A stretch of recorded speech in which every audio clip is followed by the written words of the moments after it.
Bismillahirrahmanirrahim. Assalamualaikum warahmatullahi wabarakatuh.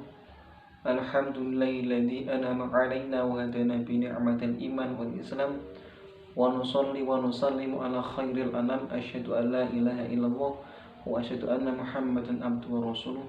Allahumma shalli ala sayyidina Muhammad wa ala ali sayyidina Muhammad. Sebelum itu perkenalkan, nama saya Muhammad Asyar Fuadi. Saya NIM belakang 28. Saya dari kelompok 8 ingin menjelaskan sedikit tentang Qasasul Quran. Ya, di sini ada beberapa poin yang akan saya sampaikan.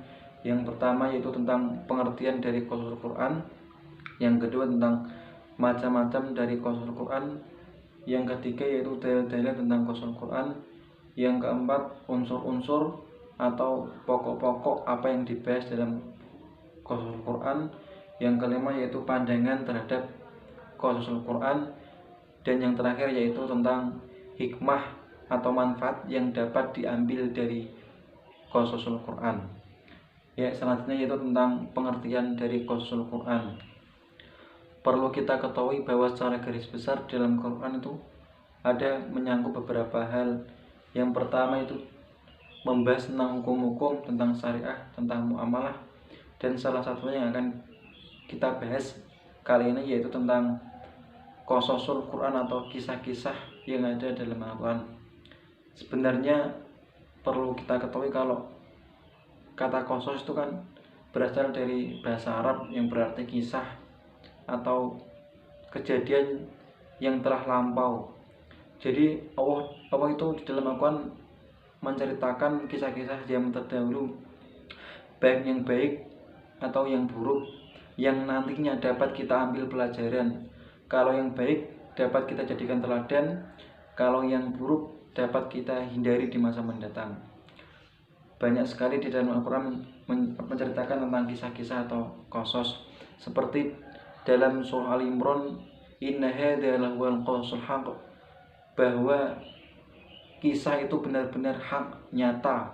Jadi Allah bukan menceritakan sebuah karangan fiktif, jadi itu benar-benar nyata. Dapat disimpulkan bahwa Qasasul Quran itu cerita-cerita yang ada di zaman lampau, seperti zaman Nabi, zaman sahabat, atau zaman-zaman lainnya seperti zaman raja-raja.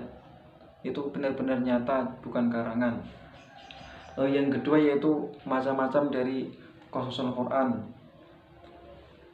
Macam-macam di sini ada beberapa menurut pandangan ulama atau menurut ilmuwan.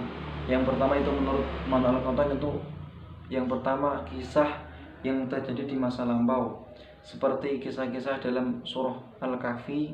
Itu ceritakan bahwa adanya Ya'juj wa Ma'juj dan itu masih hidup tetapi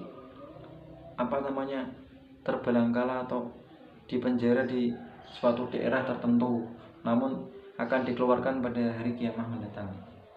Yang kedua yaitu kisah pada masa kini, seperti kisah-kisah itu namun tidak nyata, seperti Dharul Fasad itu bahwa bumi itu akan rusak oleh manusia, namun nyatanya itu benar-benar terjadi pada zaman sekarang. Yang ketiga yaitu tentang kisah yang terjadi pada masa mendatang, seperti surah Al-Zalzalah atau surah yang lain bahwa menceritakan bahwa bumi ini akan terguncang oleh gempa-gempa atau oleh adanya tsunami atau musibah-musibah, namun padanya kenyataannya itu benar-benar terjadi. Yang kedua, menurut studi dalam ilmu Al-Quran itu ada beberapa menceritakan itu ada kisah-kisah peristiwa yang terjadi pada masa lalu, pada mengandung dakwah atau yang lainnya. Selanjutnya yaitu tentang dalil-dalil dalam Al-Quran mengenai tentang kisos atau Qasasul Quran. Itu ada banyak sekali yang menceritakan, seperti surah Al-Kahfi itu menceritakan tentang saudara atau sahabat yang ada di dalam gua bersama anjing-anjing.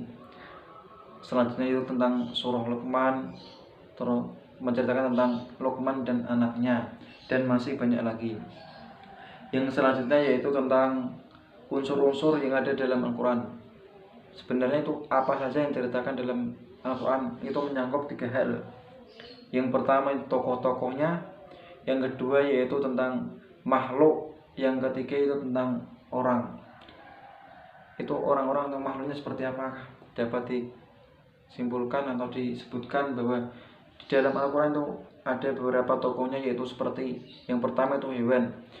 Hewan itu ada yang melata, terus surah Al-Ankabut berceritakan tentang laba-laba, surat An-Naml menceritakan tentang semut-semut yang zaman dahulu itu dapat diabadikan kisahnya. Yang kedua yaitu makhluk-makhluk manusia seperti jin, malaikat.